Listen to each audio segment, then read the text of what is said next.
So, obviously there's a lot to talk about on a lot of levels, but since I'm here at Esalen, I wanted to riff a little bit on identity and the self and the whole seeker self thing.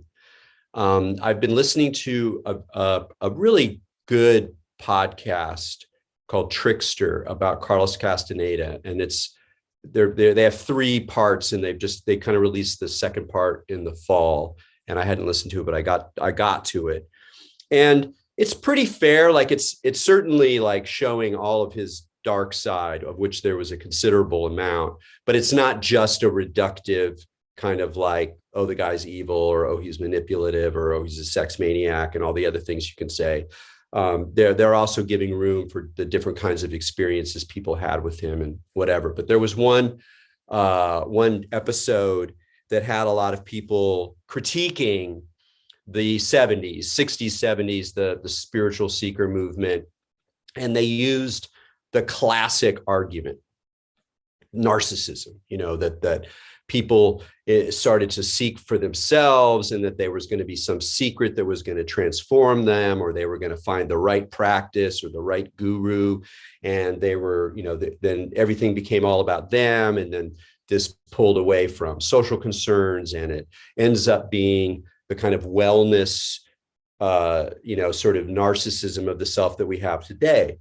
And it's a interesting argument because it's very true in a lot of ways. There was some shift towards the problem of the self and the creative problem of the self in the 60s and 70s, partly as a result of experiences of psychedelics. And I'll talk a little bit more of that in a second.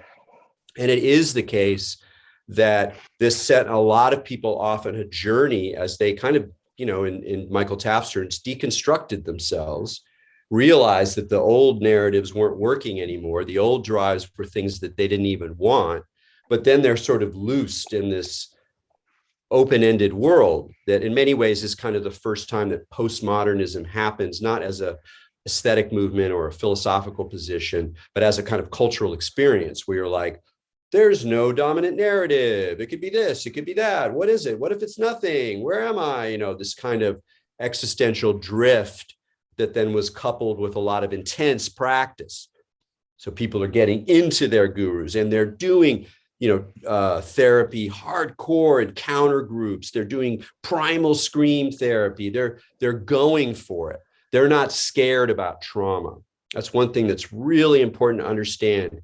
In one way, our current sort of self-psychology, goop, yoga world is continuous with the 60s and 70s alternative spirituality and the kind of hunt for a new self, a refined self, a kind of emphasis on lifestyle, on the practice of everyday living, things which can be marvelous and liberating and creative and fascinating, but can also easily, as we have been seeing, be captured by capitalism in a dumb way, and then become kind of a form of consumer, like a consumer spirituality where you're just constantly working on yourself in some new way and da da da. And we all probably have spent a little time in that as well. It's just, in a way, it's part of our consumer environment, the way that we watch movies or go to shows or buy technologies. But one thing that was very different about those years, and particularly Esalen, almost as the kind of ultimate place where all these different practices and approaches were experimented with. One of the lines that Michael Murphy, who's one of the founders of Esalen, said is that at Esalen, no one captures the flag, which means that they were, and in fact, Michael Murphy very consciously founded the place after spending time with Sri Aurobindo in India, which he really liked. He liked the technology. He was meditating 8 hours a day. He was having awakening experiences, opening experiences, but he recognized that there was a problem with it. The problem was cult. So his goal, and to a degree, part of what Esalen did, the more positive side that the critics always miss, is that it tried to figure out, how do you do this self-exploration, this practice of awakening in a way that makes real changes, but doesn't fall into the trap of cults. Of course, a lot of that happened anywhere. There were people here who became kind of gurus of a sort, and gurus came through here, and all sorts of people were in all sorts of scenes for, quite a long time. But the idea that this is just narcissism and that we can reduce this to the problem of modern individualism, whether you think about it in terms of consumer capitalism, or whether you think about it just in terms of the kind of me first, or the lack of social consciousness, or the lack of environmental consciousness, with this sort of idea that there's this unhealthy emphasis on the self. Again, there's some truth to that. And we can look at, contemporary yoga and understand why people would find fault with some of this stuff, or Buddhism, or Hinduism, or Est, or other kind of self-help things, or landmark form, or, we can go on and on. But there's something that these people miss. And what they miss is that the idea of self-exploration or self-realization is not just an ideology. It's not just an idea that people glom onto in order to provide answers for a world without answers, or to give them an identity in a world that's eating away their identities. They're actually discovering something that's true. That is, that our sense of self is highly constructed, and that when you throw stuff at it, the constructedness of it begins to show itself. And then you're left with this problem of like, what do I do with that? How do I make myself going forward? And it's a real problem, but the error that people make who reduce it all to narcissism, and, who see it all as sort of like dropping out, is that it's just like a dumb idea, or a simple idea, or a selfish idea, but it's not. It's actually the discovery of something that is the case, and kind of is the case for everybody. It's just that a lot of people don't, for whatever reason, are never forced to look at it, don't care about it, have other things going on. And, great for them. Like, I'm not saying that everybody needs to jump into the self-deconstruction bandwagon and culture. But the problem is that what was being discovered here was also something that was being recognized and played with, and to some degree programmed by the culture at large.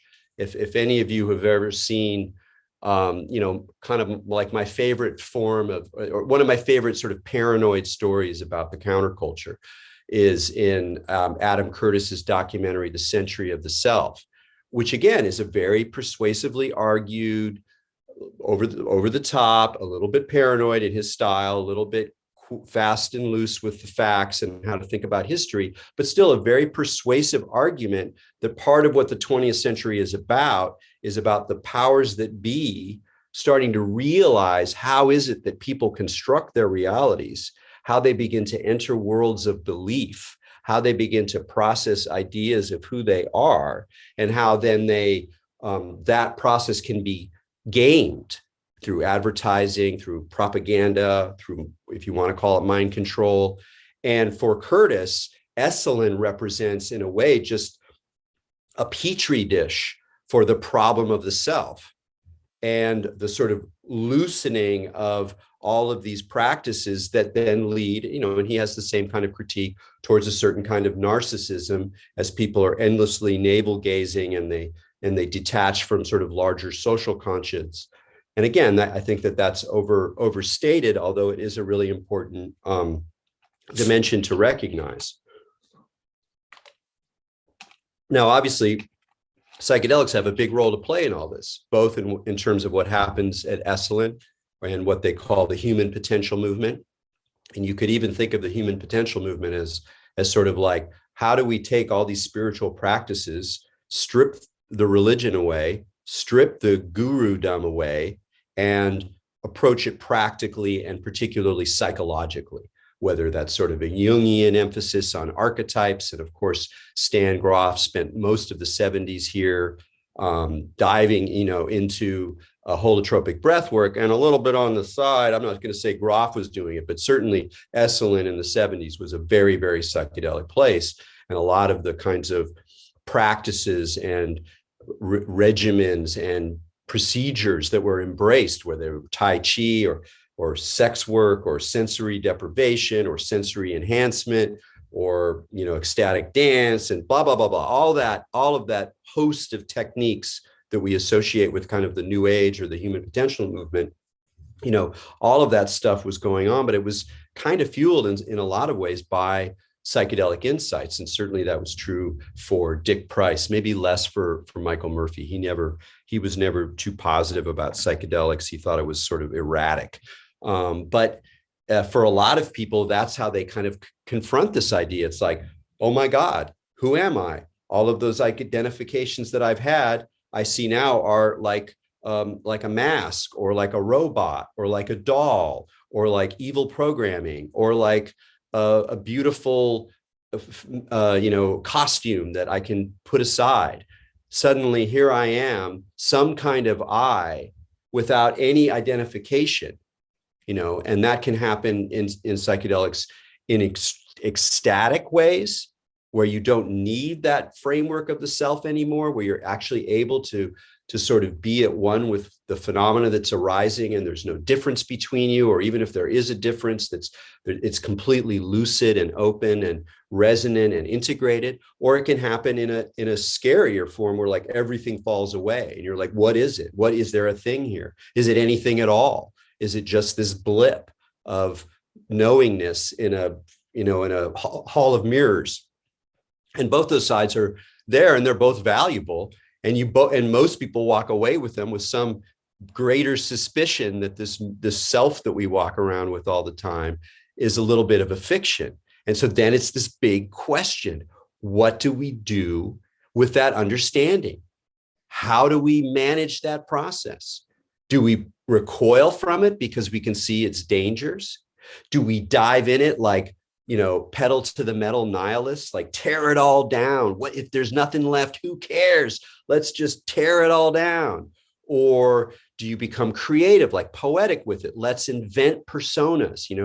You can think here about like neo-paganism. I'm sure some of you have been involved in the occult or involved in witchcraft or involved in heathenism or chaos magic, or at least read about it, been interested in it.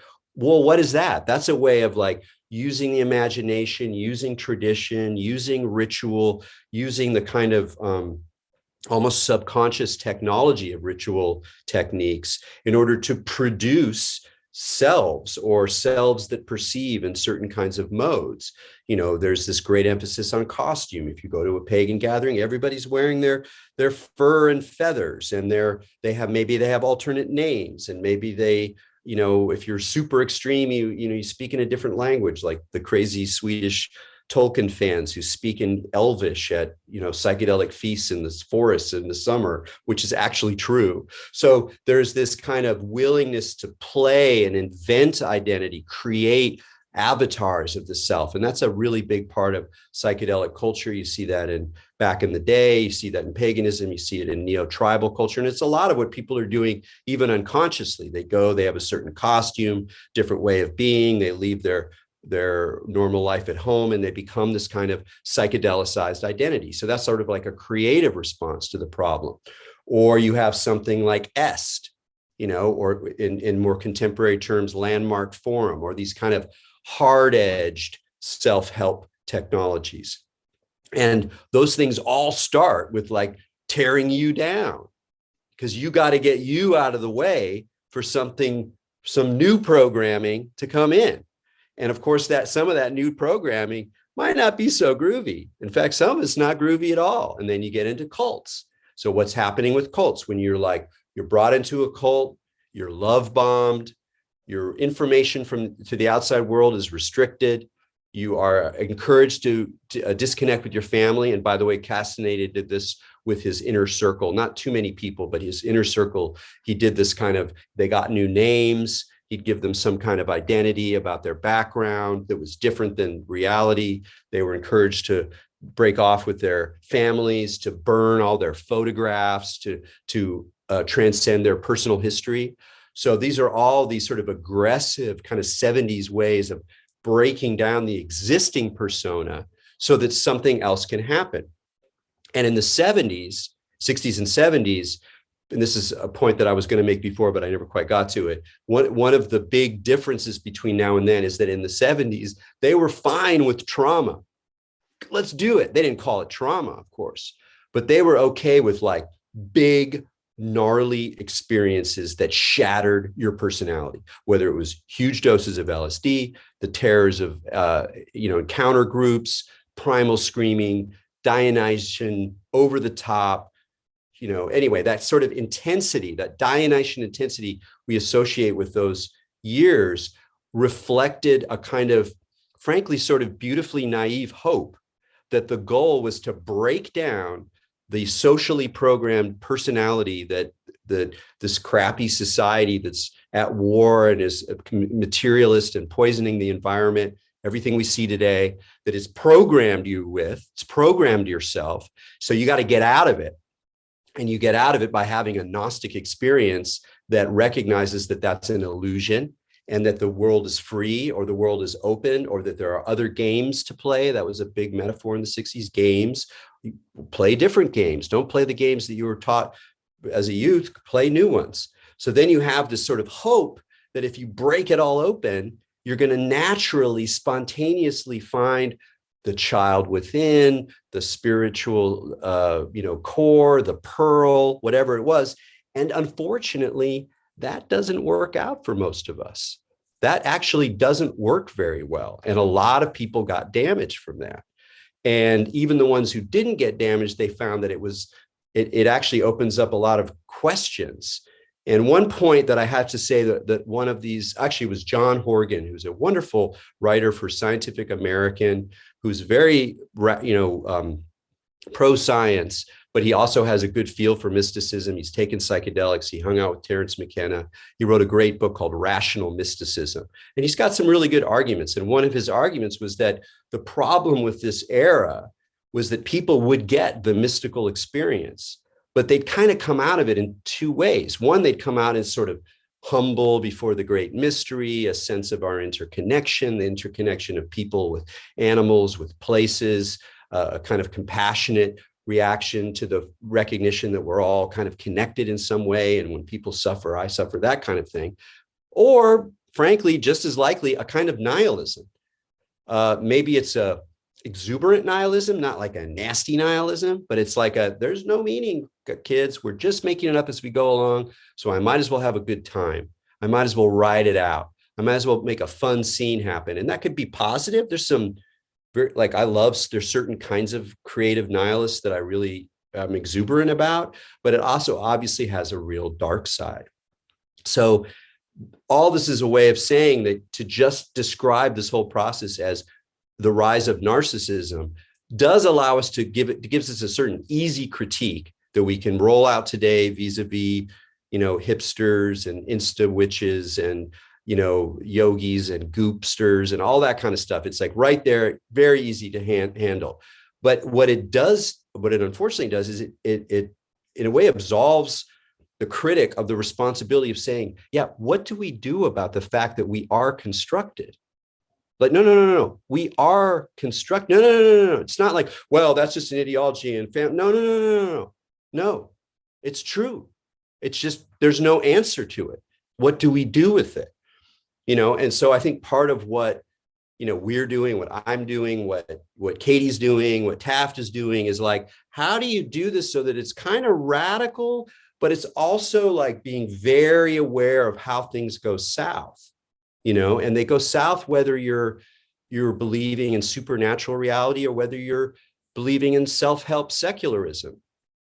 Cults are just as likely to happen in that zone too, whether it's like Nexium or that weird, Katie mentioned the one in Oakland, that kind of nerd one. I can't remember the name of it. We were talking about it. Leverage, that. So it's not like, oh, well, just stay away from the crazy ideas like Castaneda, like you're going to survive death or you're a brujo or whatever. Yeah, then that'll be safe. No, it's not. The problem of the cult and the problem of fervent belief and the problem of believing your own bullshit, all of those things are not just other people's faults or mistakes that people made. They are dangers on the path of deconstructing yourself. because it gets weird sometimes. You don't know who you are, and you want to be this people, and da, da, da, da. I mean, it just gets really complicated. So all of this for me is I'm glad I'm at Esalen, because I had thought about talking about identity before I was going to be here, but it gives a nice kind of, historical context to offer an invitation.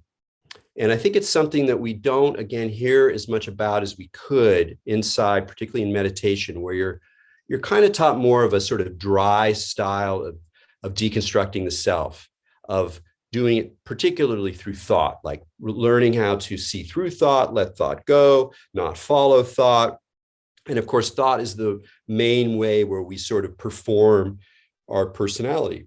So even though it's going to be different for all these different meditation techniques, and I'm being overly generalized in a way that's probably not helpful at a certain level, but just overall, is to say you're kind of learning to detach some aspect of awareness from the contents of consciousness, and particularly the habits of personality, whether those are thought habits, emotional patterns, ways of perceiving, and you begin to sort of recognize that there's a part of you, maybe the more you of you, or the non-you that's at the heart of the you. We can talk about that forever, but there's some part of you that is not taken up by this sort of material of the personality. And but what I want to kind of offer is that there's a more plastic and playful way to engage the you, and to be okay with it in a way, particularly inside of practice, inside of sitting. That in a way, if the sort of 70s model, if the trauma model of the 70s doesn't work, that reminds us that it's not about just deconstructing this thing or getting it out of the way, because at the very least, it's going to come back, and you might even damage yourself along the way trying to get rid of it in a really drastic way. So we're talking about something that's a long-term process that involves a kind of familiarity and even a sort of playfulness and, dare I say, love for this puppet that you are. And if you think about it only as a puppet, or as social programming, or as stuff that my parents gave me that's not my fault, or as demons in my head, or whatever, then obviously you get this more kind of dualistic perspective where the self you are that is not identified with personality becomes like, that's God, or that's the goal, that's what I want to get to, and ooh, I'm there. But that way is a problem too. People get lost in this work, even without the problems of trauma and gurus. They get lost through depersonalization, derealization, a kind of emotional detachment from their ongoing live experience of the world and other people. And they think that they're getting enlightened, or they think that they're waking up. And maybe to some degree they are. Maybe there are probably periods of time in an awakening process, or for some people, the way that they awaken involves a kind of detachment and a kind of looking through your ordinary life as a kind of facade or a mirage. It's certainly in the Buddhist language, left and right. But I want to suggest that that's just part of, or a phase, or not a place to aim for, but just part of the process of becoming more and more familiar with a self that is constructed, but is also to be affirmed in the way that we affirm all of the ordinary things in our life, even with all of its problems and all of its gloominess and its repetition, its obsession. And to, in a way, kind of become, it's like a pet or something. It's like you're sort of like, oh, this guy, oh, look how he's responding. Oh yeah, well, maybe I can tell a story about where that came from, but it's me and it's not me, rather than this kind of overemphasis on detachment, on kind of objectifying or detaching from the performance or the emotion or the thought. So yeah, those are kind of the sort of ideas that I've been setting up, or I've been thinking about, in terms of how to play with identity, and to think about identity as a creative project that's not just yours. It's the culture you're in, it's your parents, It's the media you read when you were a kid. It's the people you met. It's a creative process of engendering these identities, multiple identities, and that waking up doesn't mean denying all that or deconstructing that, but in a way, kind of appreciating it, playing with it, and then maybe trying to be acute about certain things that you want to change. If you can, go for it. Why not? It's not really there anyway. But to do it in a way that's not, it's not so that kind of is aware of some of the problems that happen when there's too much of an attempt to escape the condition, to escape our pathologies. We're all pathological, some of us more than others for sure, but we're all neurotic, some of us more than others. We all have voices in our heads. We all have nightmares. We all have kinks. We all have shames, horrible shames. And, the desire to get out of that stuff is often motivates people's spiritual bypassing or motivates their work. They want to escape their suffering, and it's fine. Just try to escape suffering. Go for it. Good. You'll probably get out of some of it, but you're not going to get out of all of it. And some of it is who you are, because you carry history, you carry your parents, their karma, the absurdity of your society. I mean, like, look at us take one, just look at us from one angle with our, devices made with rare metals that are pulled out of the ground by essentially slave labor. And then when we throw them away, they get picked through by kids in toxic dumps. I mean, it's absurd. It's a fucking absurd, the contradictions under which we live. But that's not the whole picture. It's like, it's sort of like a way of like moving through these critical spaces around identity, and then also inscribing them or reaffirming them or coming back into them in a kind of gentler way. Anyway, I said a lot. If you have any questions right now you want to ask, that's fine, or we can just go into a sit and talk about it later. But any thoughts or questions?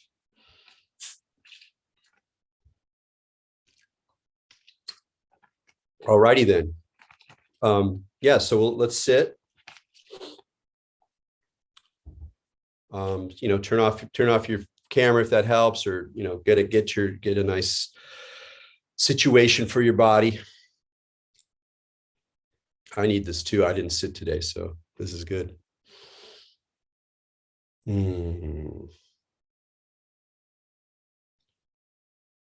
Before you do anything, find your familiar posture. Allow your breath to settle, relax. Try to develop a sense, like a friendly sense, for this very, very familiar you that is kind of doing all these things, certainly at this point in the meditation, when you're coming out of your normal framework. Just like a sense of it. It's almost like it's hard to describe. It's not quite a personality. It's just it's like a familiar smell. Like you walk into a room that you had when you were a kid, and you're like, oh yeah, that smell. It's just like this familiar sort of vibe of you. And it's utterly unique, but you don't really know that because it's kind of all you know. So touching base with that, then relax, find your seat.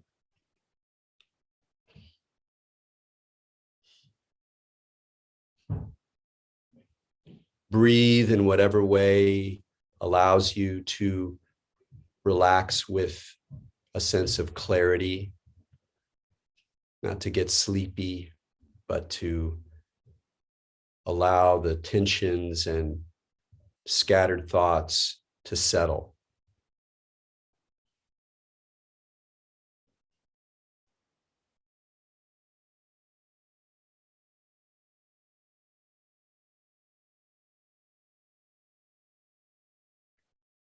Try to keep the spine and the head upright, whatever that means for you, but tucking the chin, pulling up on the back of the head just a tad. allowing your shoulders to melt down your spine. So you have that nice sense of being upright.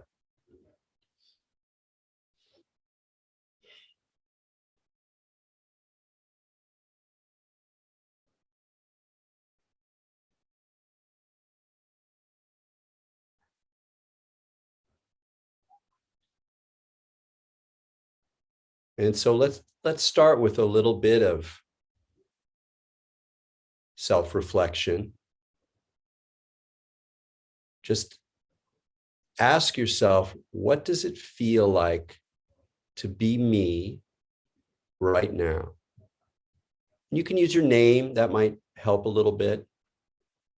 And just whatever comes up, a memory, feeling in your body, a sense of energy, and just allow that to arise and allow it to dissipate with the breath.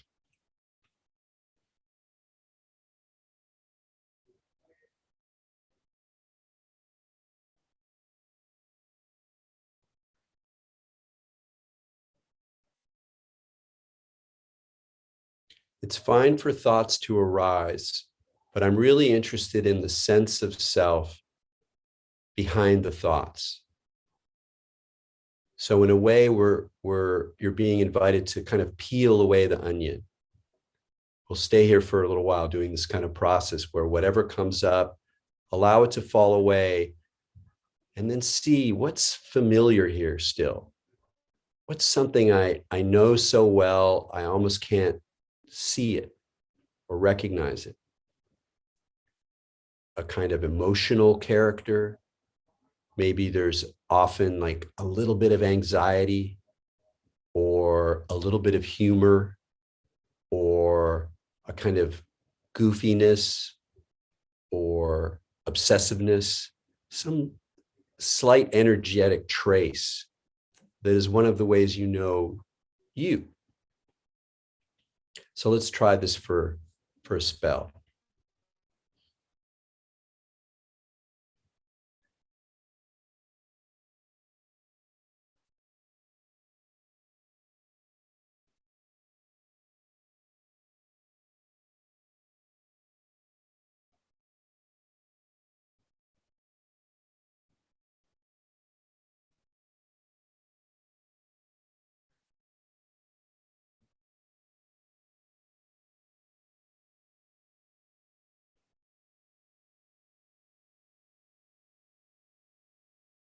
It's like we're peeling the onion, allowing the personality to settle, allowing the awareness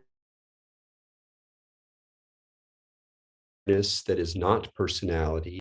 But as those layers go, you're really tasting them. It's like tasting the onion as you peel it.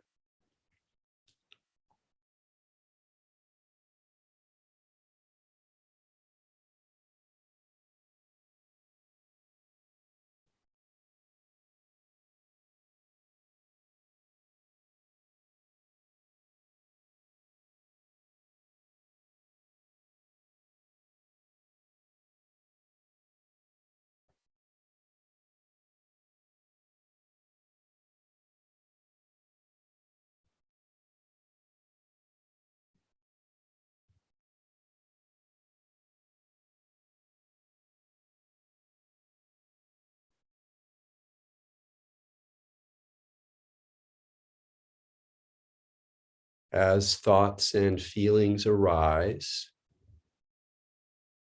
their familiarity is tasted, and as they are let go of, see if you can sense the sort of shift of your identity towards something like awareness. If that's too complicated, don't worry about it.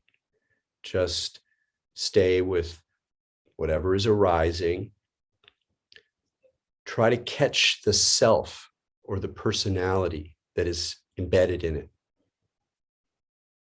So rather than just you have a thought for tomorrow, oh, I have to do something tomorrow, Don't just go, okay, let go of the thought and return to the breath or return to awareness. Almost see if you can glimpse what self is having that thought. Oh, it's that guy. It's the worrier. It's the doer. It's the desirer. Oh, yeah, him, her, that one. So allow the sort of normal process of meditation to deepen, but stay tuned for the personas that are involved in the thoughts and feelings that come and go.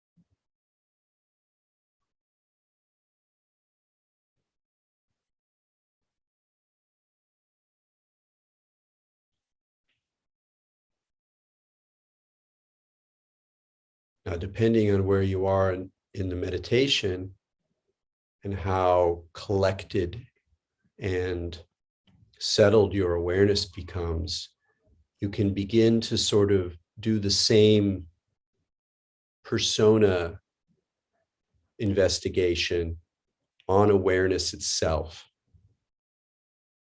And one of the ways to do this, which you can try, maybe stick with it for a while, is who am I? I prefer, what is this that comes? Because the I isn't quite as bound up in it in the same way, but you may find that or some other formula. But let's try that for a little bit, particularly not so much this question of, oh, I'm this guy, or I have a thought about yourself, or I have a familiar emotion. Allow those things to peel away. It's more that the sense of awareness that begins to glow, that has a sort of sense of continuity or settledness, consistency. What is that? Is that familiar? Is that me? What is this that comes, that arises? So let's sit with that question in a way, reflecting, allowing awareness to reflect back on itself.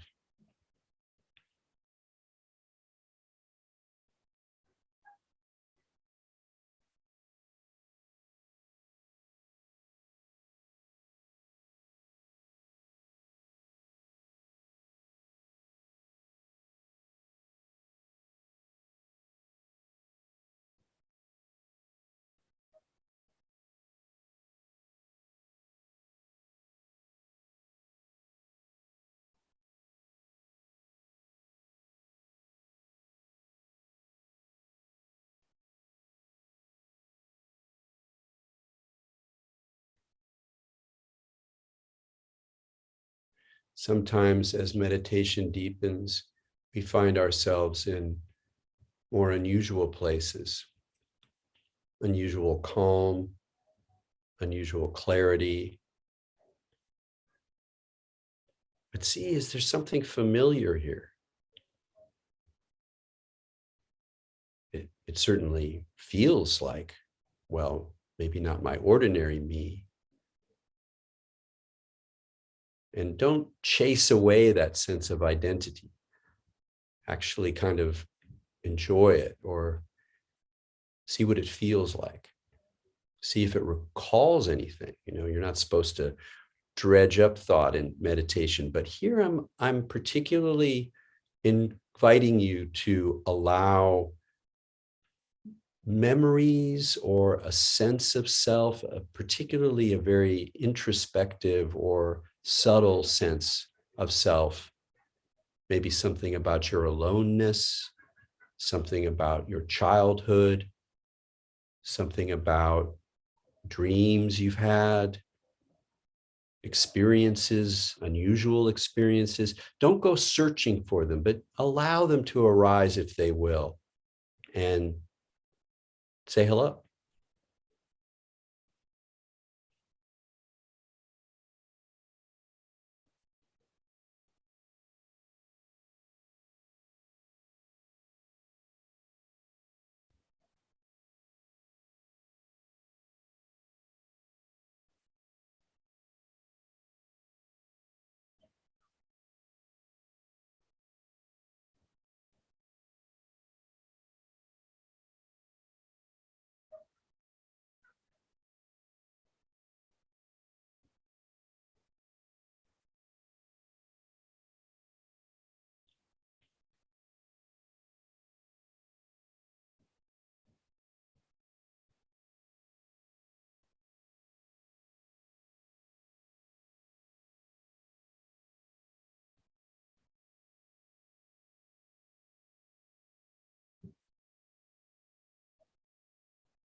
There's, of course, an inherent challenge in having awareness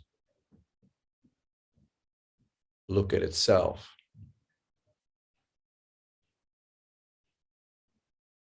But it's okay to play with the kind of paradoxical loopiness of that. I think that some of the most important aspects of psychedelic experience involve this problem. It's like there's a blind spot in the loop, and it can be glorious, it can be funny, it can be frustrating, it can be terrifying. A sort of inability to tie up the loop. Who am I? Who am I? Who am I? And as you settle and awareness becomes brighter, usually it's more and more clear that you don't have any fucking idea at all who you are.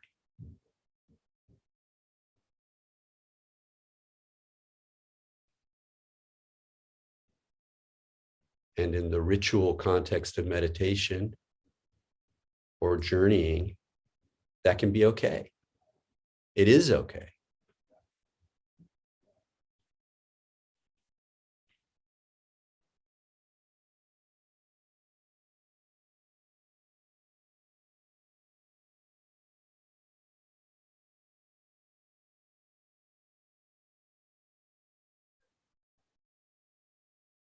Another way to approach it, rather than trying to think about or reflect in that sense, is just to feel like, what does this awareness feel like?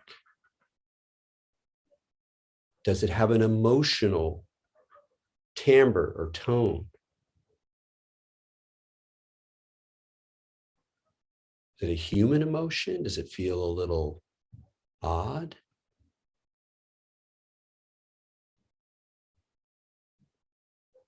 So rather than trying to loop back to awareness, just feel its quality, its familiarity, its selfness.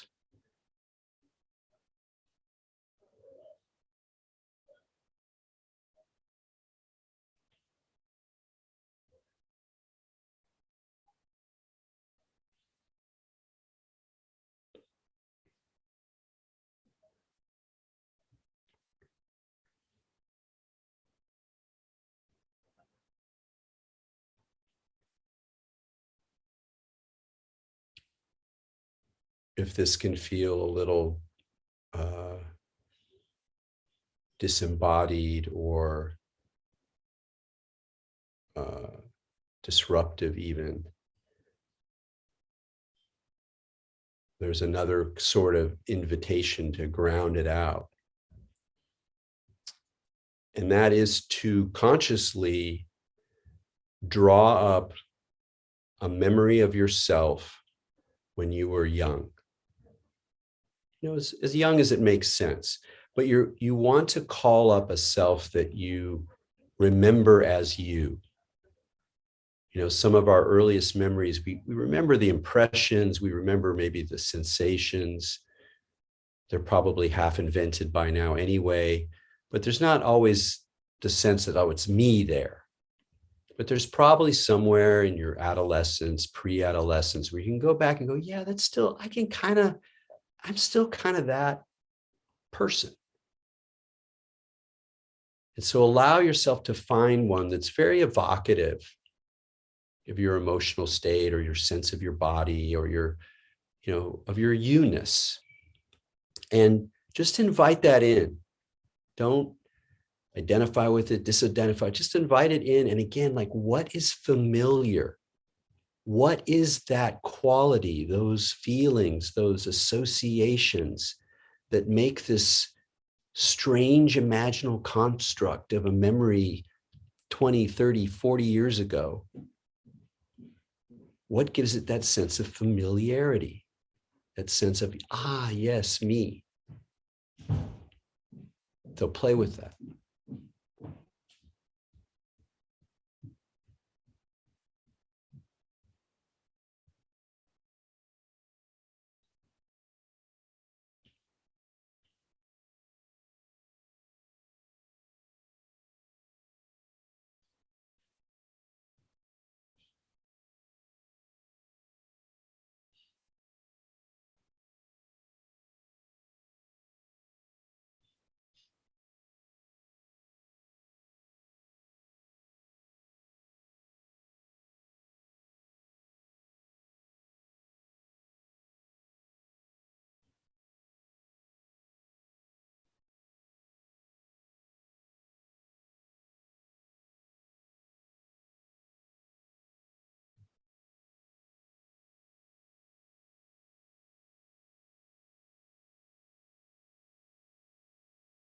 In magical terms, you're evoking yourself.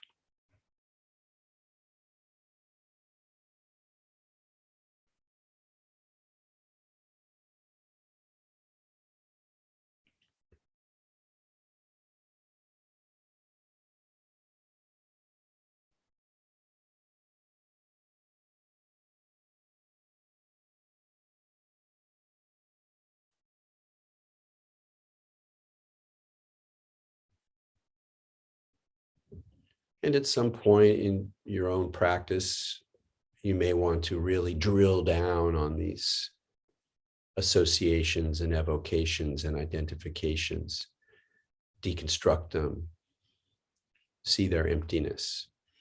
But here you're just sort of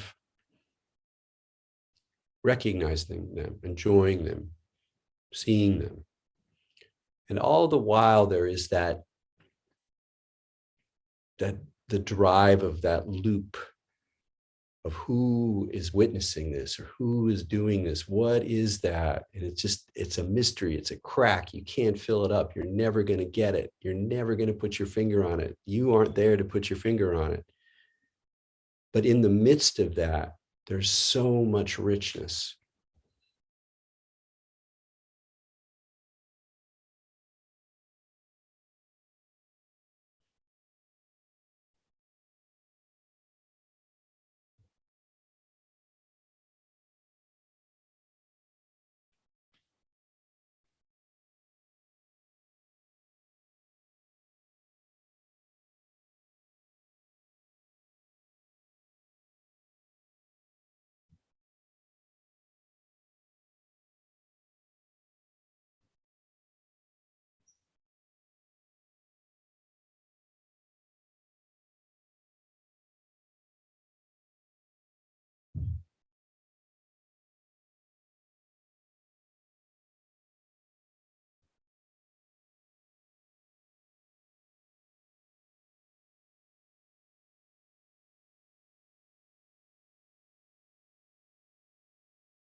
really allow a sense of affirmation and acceptance towards these fragments and flickers of self that we've dredged up in different ways through the whole sit.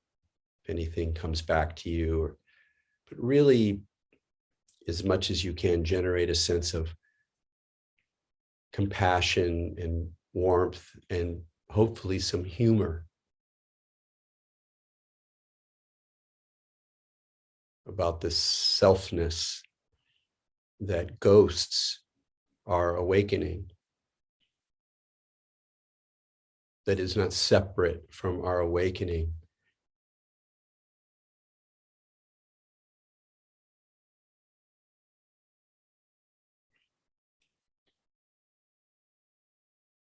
And there's an idea in some theistic, mystical texts that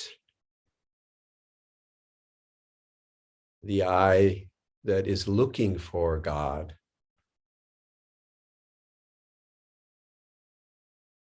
that it is God that is looking.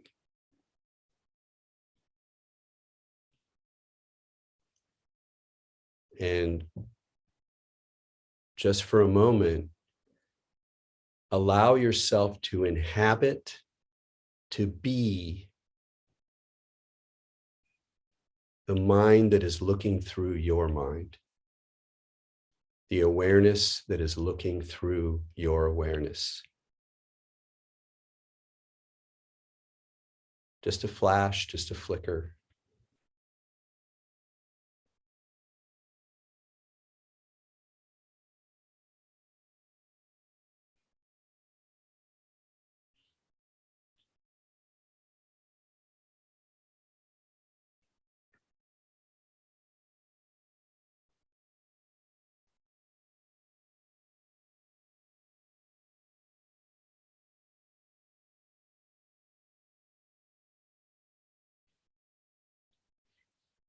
All right, let's just take a big breath here and ground into the body, settle back in, shift your weight around. We're going to end the meditation here.